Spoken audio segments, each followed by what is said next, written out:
Hello there and welcome to our webinar on how to develop an investment policy statement. My name is Tracy Bird and I run the SCVO Trustee Network, which is sponsored by Rathbones, who are one of the leading charity investment managers in the UK. We're really grateful for the support that Rathbones give the Trustee Network, and they've got some great resources on their website for charities, which I would encourage you to check out. I'll put the link into the chat. We have with us today Fiona Gillespie and Eve Sneddon from Rathbones, and they're going to be taking you through all the things you need to think about when looking at investments, and will also be able to tell you how they can help your organisation directly. We really appreciate you joining us today, and just to note that this webinar is being recorded and will be available later on the SCVO website. We'll send out the slides from today in a follow-up email to you, and I would encourage you to use the chat function as we go to ask any questions, and we will have time at the end to cover these. So thank you, and now I'm going to hand over to Fiona and Eve for the presentation. Thanks, Fiona. Thanks, Tracy. Good afternoon, everybody, and so lovely to see faces on the webinar this afternoon. As Tracy mentioned, we're going to touch on investment policy statements, which sounds quite maybe a complex and rather mundane subject in some places, but it's actually a really important thing to be thinking about if your organisation is looking to embark on any investment portfolio of whatever size. We work with charities very large to very modest, so there's something that fits everybody, if you like. So as you mentioned, Eve, my colleague, who's an investment manager on with the charity team at Rathbones, and I head up the charity business generally for Scotland. So it's lovely to be here with you. I'm going to share my screen, and Eve is going to kick off with a few slides, and then we'll do a bit of a touch team as we go through the pack. But please do just pop questions in chat, because we could take them as we go, to be quite honest. We don't have to wait till the end for any questions. So please do pop questions in chat, and we can pick them up as we go, or we can mop some of them up at the end of the session. So Eve, I'm going to let you start as I make sure I share the screen, and maybe Tracy, you be kind enough to let me know if you can see what you ought to see. Yes, it looks all good, Fiona. Perfect. Hi, good afternoon. So in terms of our agenda for today, Fiona and I will be covering the following topics. So we're going to be looking at what financial return is. We then will look at duties of trustees relating to financial investments. So trustees have many duties, but some of these relate specifically to charities' finances. Then we're going to look at how to set charities' investment objectives. And finally, what should be included in a typical investment policy statement. Next slide, please, Fiona. So in today's session, we are going to focus on an investment policy statement with the aim that after this session, trustees will have a practical guide on what to include in such statement. And in terms of this presentation, we're only going to focus on those policies which relate to financial investment. So where the aim is to achieve financial return only. And let me just explain here that some charities have become more interested in investments that will directly further their social aims, but then also potentially make a financial return. And these investments are called social investments or mixed motive investments. And one simple example would be a charity investing in some sort of outcome-based investments where the return is linked to some sort of social outcome being met. So for example, reduction in homelessness or reduction in young people offending. But today we're only going to be focusing on financial return area. And this is mainly because although social investing is becoming more and more widely discussed, it's not mainstream thinking just yet at this point. So anything you hear going forward will focus on the financial returns within the investment policy statement. Next slide, please. Oh no, that's the one. Right. So what is a financial investment? So, well, I guess the first thing to say is that the purpose purpose of the financial investment is to achieve the best financial return given the risk level taken. Appropriate risk can vary from charity to charity. So for example, a charity which is planning to spend a substantial part of the capital on a project in 2 years' time cannot afford to take too much risk. And then in contrast, a charity that is only spending its income produced by the portfolio each year, such charity can clearly take on greater degree of risk, but also with the expectation of making a higher return over the long term. And just the second thing to say is that trustees can make financial investments in any asset that is specifically intended to produce financial return. And here are the following asset classes listed as examples. So we have cash deposits, we have corporate or government bonds, we have shares in companies, which then give the opportunity to share future profits of the company in question. We have property, we have hedge fund as well, which are not really an asset class, but more of an investment strategy. Commodities, so gold or wheat, for example. And then we have derivatives. So for example, futures and options. And I won't go into much detail here, but just to explain that these investments are usually used to protect the portfolio against any possible losses, or in contrast, to magnify potential gains.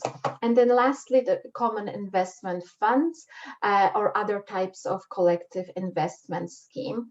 So here we're talking about the funds that pull together money from a number of investors, and then they invest in the asset classes mentioned above. So sometimes they're called pooled funds, OICs, unit trusts, investment trusts, and this will depend on the precise legal structure of the fund itself. So I think we pretty much covered most investments that would typically be included in an investment portfolio. So I will hand it over to Fiona now, and she will talk about trustees' duties relating to financial investments. Okay, thank you. Thanks, Eve. I have to admit, I can't actually see the chat box. It seems to have disappeared. So Tracy, can you wave if there's a question that we might want to pick up on? If not, I shall bowl ahead. I will do. I'll wave or interrupt you, but nothing there up to now. Yeah, I've maybe my lack of ability to deal with technology could have something to deal with it. So we're going to go back and just focus on trustee duties. I appreciate you may be trustees, some of you may be executives within an organisation or a leadership team, but also all useful knowledge to have. And I guess at the very heart of everything trustees do, and I don't only manage portfolios for charities, but I am a trustee myself. Ultimately, you have to know and act within the charity's powers to invest. So that's the very first stage, if you like. So in your governing document, there will be, or there should be, a comment on your investment powers as an organisation. Some may be silent, others can be quite prescriptive. So for example, endowments can be quite prescriptive.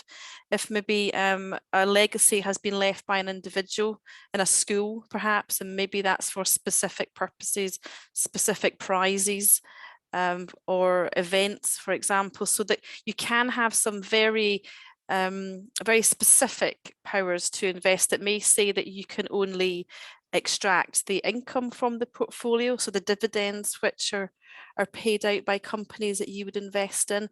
Others may say actually you're free to withdraw capital if you wish as well.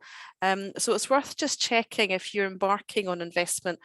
Do your governing documents have any conditions under which you have to be aware of? Trustees also have to exercise care and skill when making their decisions. And ultimately, they should be acting above the level they would act for themselves.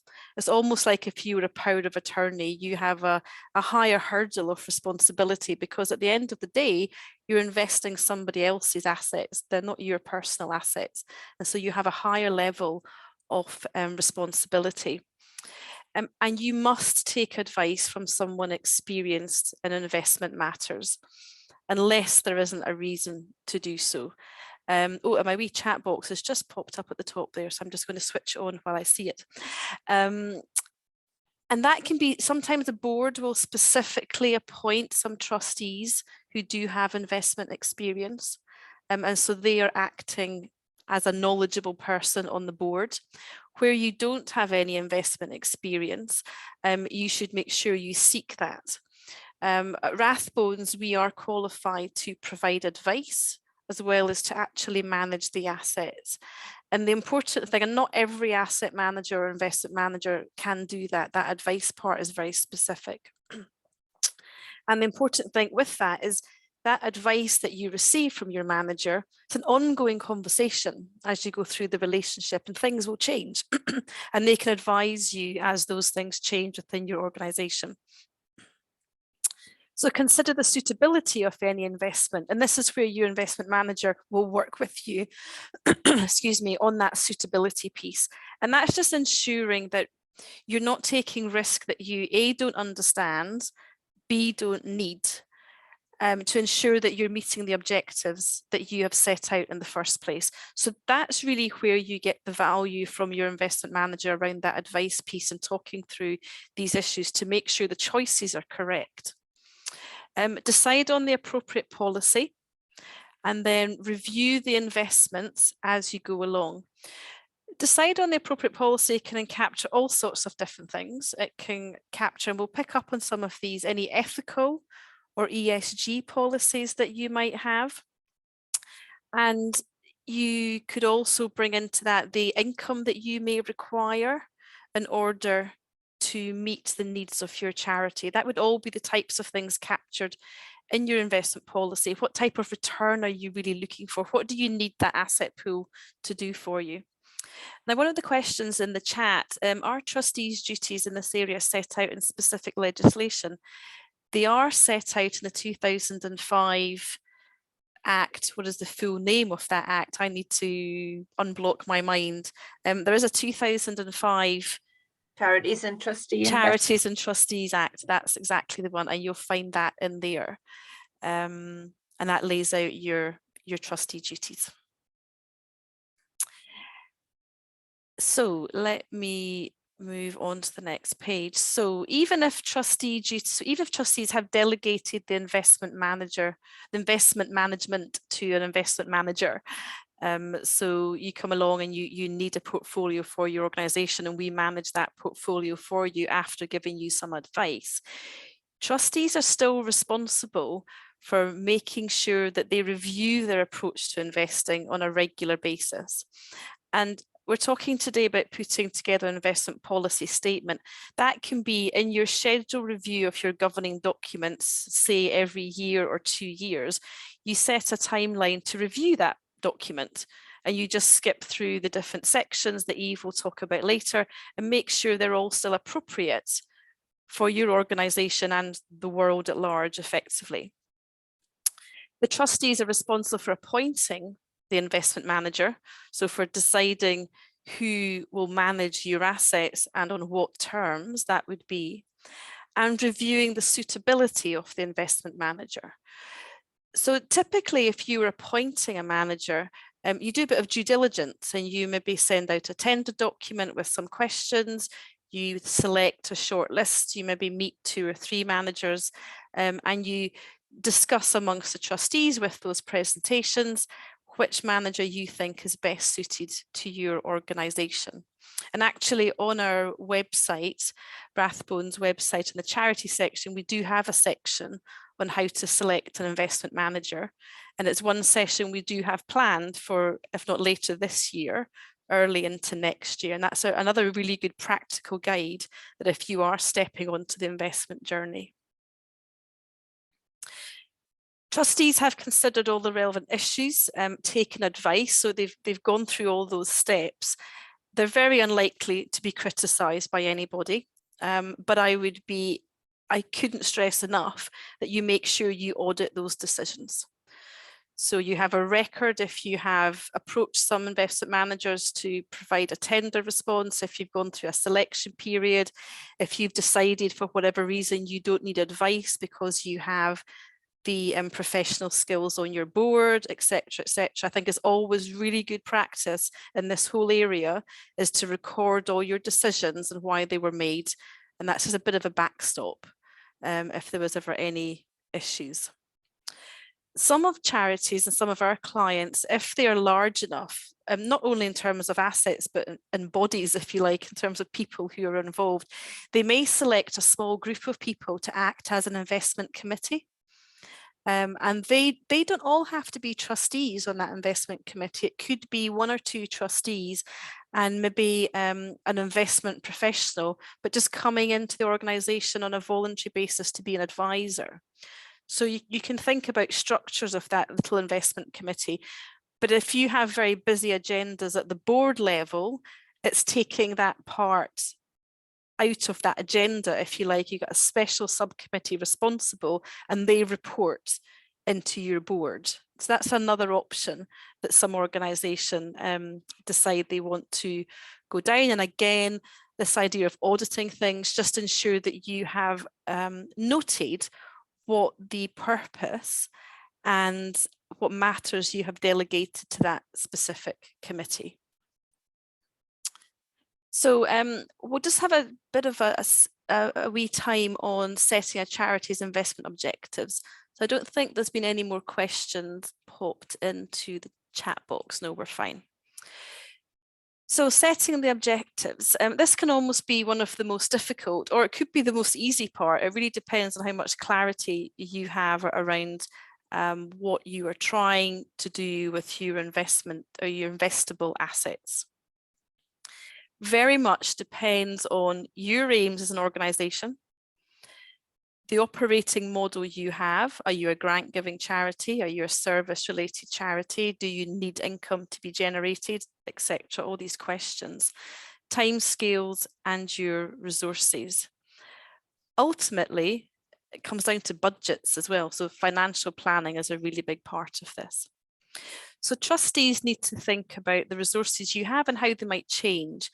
So are you aware that you may have, you may be selling a property in 2 or 3 years time, and so you have assets that are going to be coming in to bulk up your reserves that you may want to invest and make plans for how that could be investing?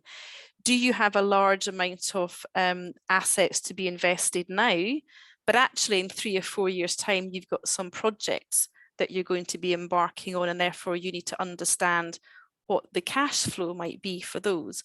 So there's a financial planning aspect to all of this, and it's understanding what's coming into the organisation, what's going out monetary wise, and how does that impact your investment.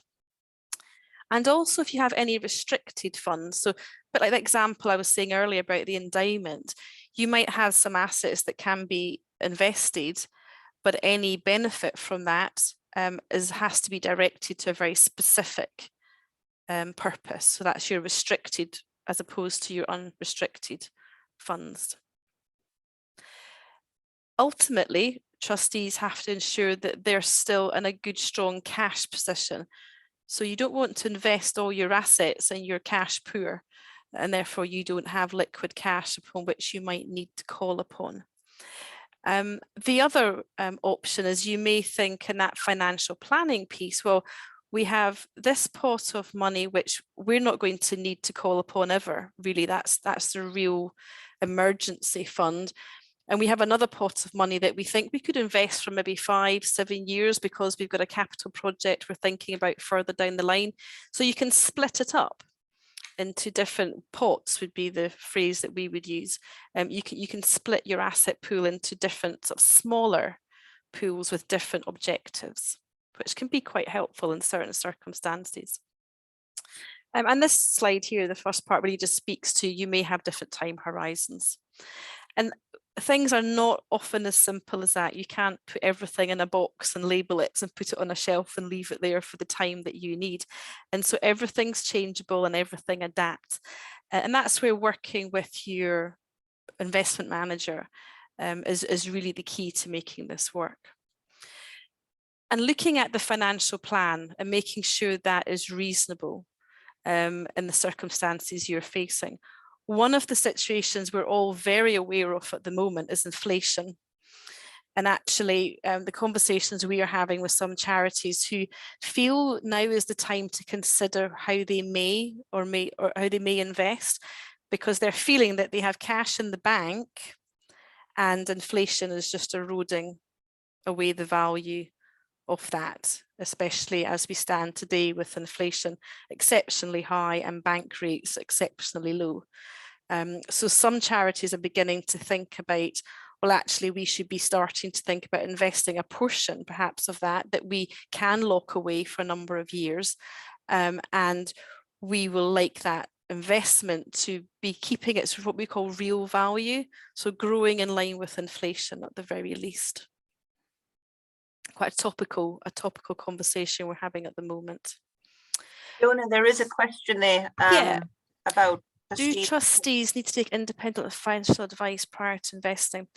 No, they don't have to take independent financial advice prior to investing if they feel that they have the adequate skills on their board. So if you are, you've got your sort of finance specialists, your FDs on the board, you don't necessarily need financial advice. You do need to take advice on the type of investments you would take, because that's all about managing risk. And the financial advice part is really your budgeting and how that works within your budgets. We can certainly help charities in terms of cash flow analysis and understanding how their cash flows could work in the next forthcoming years to try to back some of those answers out of the questions, if you like. But you don't need to go to a financial advisor before you go into investing. You take advice from an investment advisor as opposed to a financial advisor, two quite different things. Does that answer that question? Great. I'm going to, I think I'm coming back to you, Eve. I think this next week's section is yours. Yes, thank you. So once we have worked out what our charities investment objectives are, then we will have to put it down in a format that makes sense and covers all the points. So I guess the first thing to say is that the investment policy statement should be owned by the trustees rather than the investment manager. Trustees might find it helpful to prepare it in consultation with the investment manager, but it's just mostly to ensure that the policy is realistic and workable. And the level included in the policy will vary from charity to charity, but they don't have to be long or complex. So next slide, please. Oh yeah, so yeah. Looking at what should be included in the policy. So I guess first you will start off with an introduction, and this will normally include matters such as total value of the charity's assets and the amount available for its investment, but also as well as what role those investments play within the charity's business model. Also worth including a brief introduction into your charitable purposes and legal formation. Investment objectives and time horizon. So this should include an indication as to the total return which the trustees expect and the time frame over which that hoped for return should be achieved. And this section should also include any ongoing withdrawals requirement, including whether these have to be met from dividends, so the income physically produced within the portfolio, or whether a total return approach will be adopted. And just to explain the total return, so that targets more growth and less income, but then with the expectation that some of that extra growth can be used in conjunction with the dividends received to meet the withdrawals. And moving to time horizon, so this will influence the amount of risk that the charity can afford to take to meet its objectives. So with the longer time horizon suggesting more risk and vice versa, which actually brings me to my next point, attitude to risk and capacity for loss. Your attitude to risk provides an indication as to how much risk you feel is appropriate for your charity. And broadly speaking, in the investment world, you will need to take on more volatility in order to generate more returns. And capacity for loss looks at how a charity would be impacted by a decrease in the value of their investments. So thinking back of our examples, so portfolio invested with a shorter time horizon will be more concerned with the potential short-term volatility, so the loss of capital. And this is mainly because you do not want to take a risk when you will be needing the money and the portfolio have fallen in value. And then a charity that only spends grants should logically be able to tolerate much higher level of volatility, but also in a hope of a greater return. And then one more thing to mention, so for the long-term investments, the real enemy is inflation, as inflation erodes the spending power of your cash. And for short-term horizon, the biggest enemy will be the short-term volatility. And the lastly, so whether any spending envisaged from the portfolio is within the discretion of the charity or if it's done on an absolute commitment should also be included. So if there is flexibility in expenditure levels, then this might enable a portfolio to be invested for higher returns versus if a set amount will be required each year. Can I just jump in for a wee second, Eve? I think that's really important, the time horizon, attitude to risk, but it all sounds quite complex. It sounds quite technical. But this is exactly where you have that conversation with your investment manager and you work through some of these topics if you don't have a very clear idea. And actually what's just popped into my mind as Eve was speaking there, one place where we will start with our clients, so a new client who's not an experienced investor, we have a little questionnaire. And it asks about 8 to 12 questions.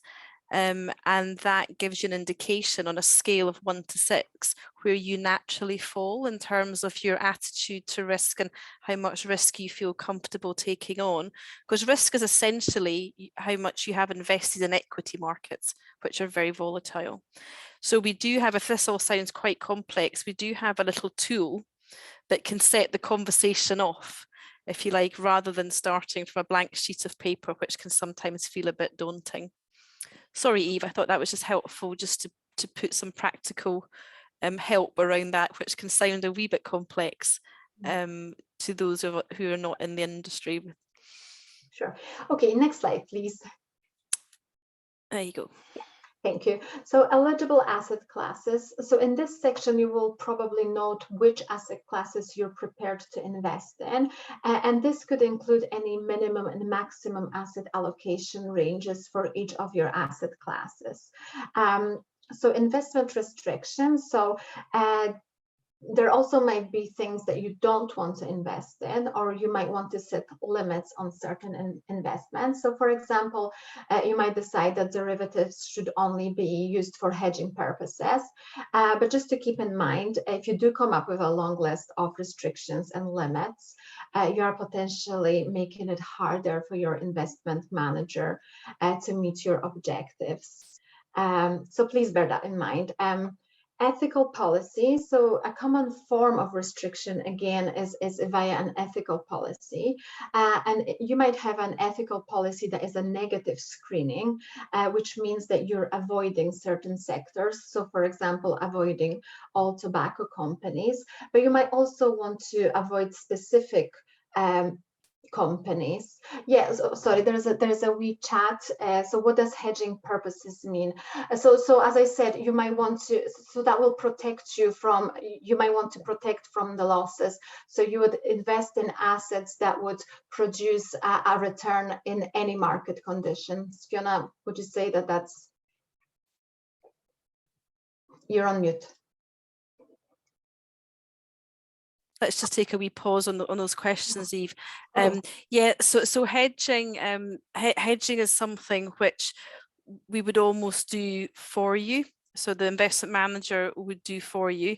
It's not a decision that the trustees have to necessarily make, but hedging can come in two forms. It can be a strategy you can employ to limit the downside when markets are very challenging. And you can also be hedging out some of the risk of your foreign exchange exposure. Those are the two ways. Now, some charities don't want to embark on hedging, because to do that, in each case, you're using derivatives, which many charity trustees feel they're quite risky instruments, and so would rather just not. They maybe get a bad press sometimes, so they would rather just not engage with that. So they ask their managers to not allow hedging in their, so not about derivatives unless used for hedging. Sorry, I got that the wrong way around. I'm going to just go back to a question from Francis. And Francis asked about whether investment managers would help with the timing of investments. Can this be done gradually?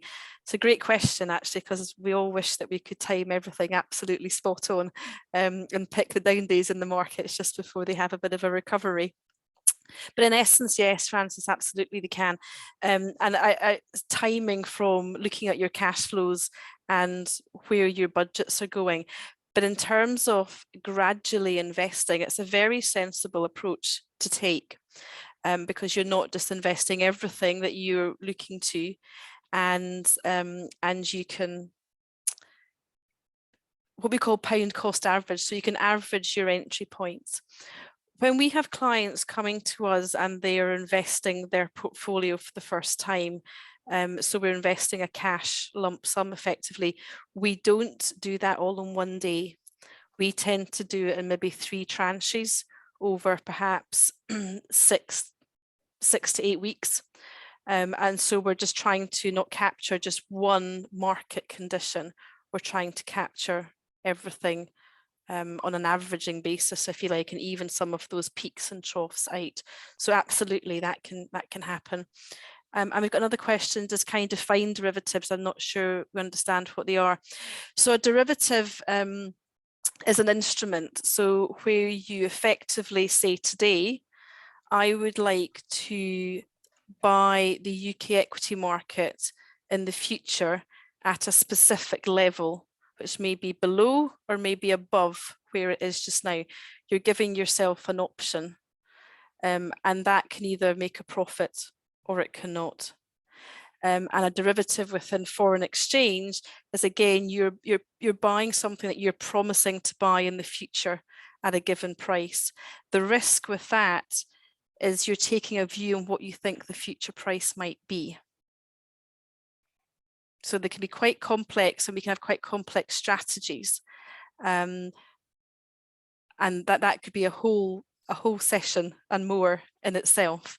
But happy to pick up with you directly, Carolyn, if there's something specifically on your mind there that you want to explore a bit further. Eve, will we pick up again on the slides if you can?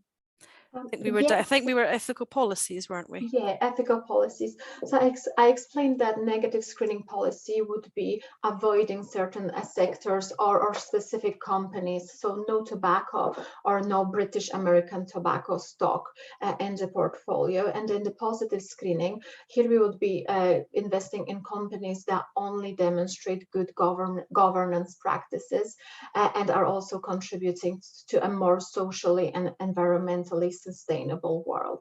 And then the only one thing to remember on this slide, that trustees should think about the ethical issue from the perspective of the charity only, and put their own personal views on one side. And that's really it on this slide. So if we could go to next slide, please. So the trustees have a basic duty to seek the best financial return they can. And as the judge stated in the Bishop of Oxford case, most charities need money, and the more of it there is available, the more the trustees can seek to accomplish. And having said that, it is worth highlighting that there has been a recent development just last month in April, where High Court ruled that all charities can now prioritize climate change mitigation over financial return in their investment portfolios. So before, there were only 3 situations where the investment strategy could be governed by considerations other than the level of investment returns, and these are on the slide. So if a particular investment would conflict with the aims of the charity, or if the charity might lose the beneficiaries or donors if it did not invest ethically, or if there would be little risk of significant financial detriment. So this has now changed, and all charities can now prioritize climate change mitigation over financial return in their investment portfolios. And then moving on to performance benchmarks. So trustees should set comparators that will help them see how their portfolio is performing. So there are various types of benchmarks, and which ones are appropriate will really depend on the investment strategy being pursued by the charity. So commonly used ones are cash inflation plus. So for example, inflation as measured by consumer price index plus 3% return per annum. And this type of benchmark is often used to explain what long-term aim of the charity portfolio is.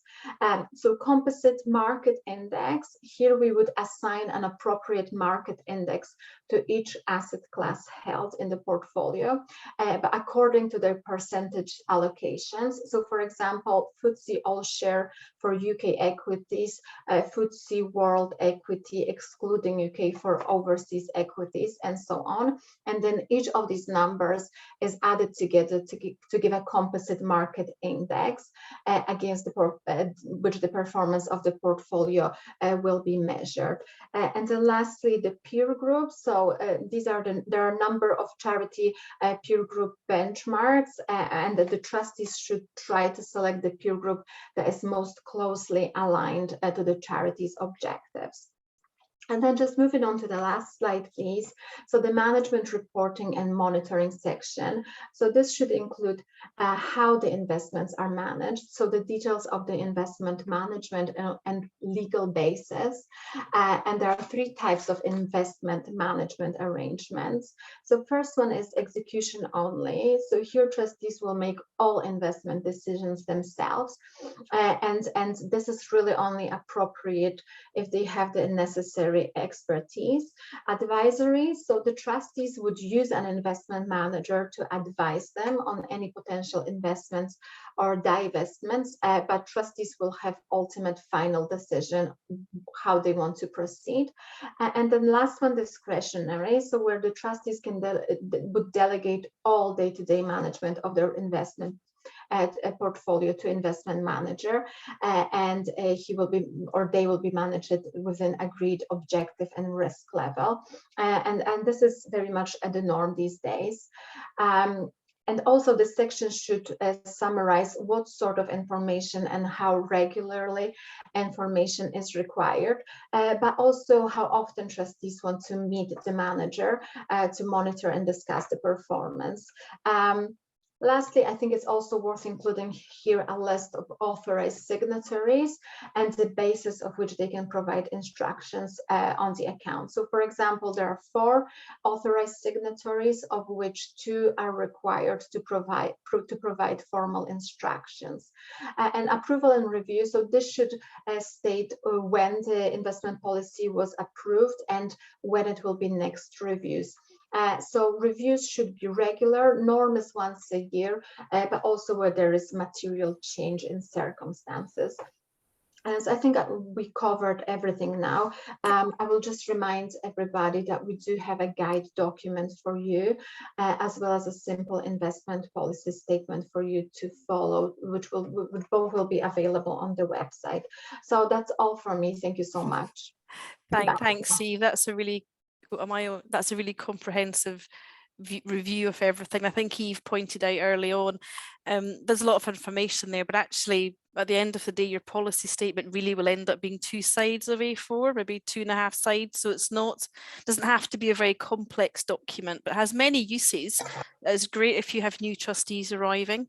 It can be one of the documents that they have in their induction pack. It lays out exactly what your thoughts are and your approach is to investing. So as Tracy mentioned, we are so glad to be sponsoring the Trustee Network at SCVO. And as part of that, we are here to answer any of your questions at any time you wish. Our details, well, my details certainly will be going onto the website. So please, if anything comes up, just feel free to drop me an email, and if we can help with any other questions or discussions that you may have, we'd be delighted to do that. And we're also going to be at the gathering. So we're going to be doing a session on demystifying ESG. So ESG, very much the topic of the moment. But again, our industry likes to make things quite complex on the outside, but actually they're not really that complex when you go into the detail. So we're going to be doing a session on the Thursday, I think it is. I think it's around about late morning on a Thursday, entitled Demystifying ESG. So myself and a few colleagues, we will be wandering around the gathering and be excited to see the sort of quite new format, as I understand, Tracy. I think this year there's some quite interesting and inventive sessions and topics. So we'll be floating around, especially on the Thursday. I'm more than happy if anybody wants to pick up with any conversations or grab me for a coffee and have a chat about anything. More than happy to do that. I'm happy to, so the wee question has popped in. Is there a size limit of funds needed to have an investment manager? Good question. So in reality, there will be. For you to go to an investment manager and have that advice piece, some investment managers will set a minimum. It can vary. We tend not to set a very strict minimum. To have the advice built into it, it's about £150,000 and over would be the investment portfolio. And depending on where you are on the scale, we would have different solutions for you for different amounts. Under 150,000, we have a service where you don't have the advice, so you're taking the decisions yourself as a trustee, but you're selecting a fund, so a collective investment fund, and you can get lots of information about that to help you make your decision. But it's much more on that sort of execution only basis, which Eve mentioned earlier. So all the decision makings with the trustees, if you like, but it is an avenue which is open. If that's the case. Thanks, Fiona. I was just going to ask something. Eve mentioned peer group benchmarking. What's that all about? So peer group benchmarking is where firms like Rathbones and other investment managers will submit the returns every quarter for all of their charity clients. ARC was one of those peer group benchmarking firms that was mentioned in the slides.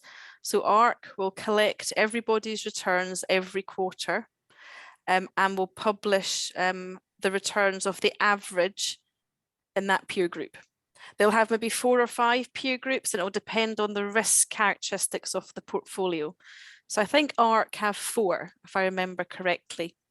And so you can see how you as a charity or how your manager is performing versus other managers who are managing similar, or who are managing portfolios for charities with a similar objective. So it's very much a where are you in the league table type of approach. Okay, interesting. And just something else, you mentioned ethical exclusions in tobacco. What other kind of exclusions do charities ask for generally? Yes. So no tobacco and no alcohol, these tend to be the most common, but there could also be no gambling, no adult entertainment, or no high interest rates. These are the most common ones that we see in the portfolios. I'm very much aligned to the purposes of the charity. Obviously the medical charities, medical related charities, the ex-alcohol and tobacco is probably the easy decision, if you like. We find maybe charities who are dealing with the impact of deprivation or child poverty may stretch that to sort of gambling, adult entertainment, high interest rate lending. So some of the factors which may have been contributory factors to the reasons that the charity is helping people. But it can be a tricky conversation, Tracy, because we have to make sure, and we have the conversation with trustees to make sure it's about the charity, not about the individual beliefs or preferences of the trustees. That can be quite a grey line. And we sometimes sort of act as a little bit of a sounding board for that conversation, which is helpful. It's quite an ethical dilemma, though, because I know in a few charities, there's a lot of big funders in Scotland that the money comes from distilleries. Yes, alcohol. yes. So it's, you know, if you're a charity that's working with alcohol dependency, drugs, yes, quite a difficult decision to make. Do you take that money? Well, I think I think you can split the two, but this goes back to your audit and having your policy and why you make those choices. So let's just say, and there is a very large charity which is predominantly funded by a whisky family and group. So long as in your policy you have acknowledged that that is the case, and then documented why you haven't excluded that from your investments or otherwise, because you could go back to the financial return being the most important, because the alcohol is not against the charitable purpose necessarily. It's the funding of the charity. So we have many charities who talk about this with respect to gambling, and because they take lottery funding. So this is kind of where you can explain those, what looks like a conflict in your policy, and it's documented and everybody knows what the policy is and why that may look a bit odd or not. Interesting conversations at board level. We're having interesting conversations around armaments right now, and where that was fairly easy conversation that we exclude defence companies that make weapons. And the conflict in Ukraine has brought that to the fore, because many trustees are looking at it now as a defence, and countries have the right to defend themselves. But ultimately, those weapons cause harm. So that's been a really interesting and quite popular or quite common conversation that we've been having just in the last few months. Yeah. Another instance where it's not easy to be a trustee, I suppose. Yes, choose your trusteeships wisely, I would say. Yeah. Does anyone else have any other questions? Just while we have Eve and Fiona here, do put them in the chat. While I'm waiting for that, I just want to thank Fiona and Eve for their excellent presentation, and what for me is a topic I know very little about, and thank you all for coming along today. Fiona mentioned the gathering, so that takes place on the 15th and 16th of June. And we've also got the charity awards on the 15th, and voting is now open, so for the People's Choice Awards. So do vote, cast your vote there, that would be great. And don't think there's any more questions. So what I'll do is I'll send out the slides to you all. And if you want to come back to me or to Fiona, I'll put Fiona's contacts in there. Perfect. Yep. You know, do come back with your questions. Fiona's agreed. Rathbones will talk to anyone who wants to know more about investing. And we're going to have a page on the website about that very shortly. And that just remains for me to say thank you and goodbye. Thank you very much. Thank you.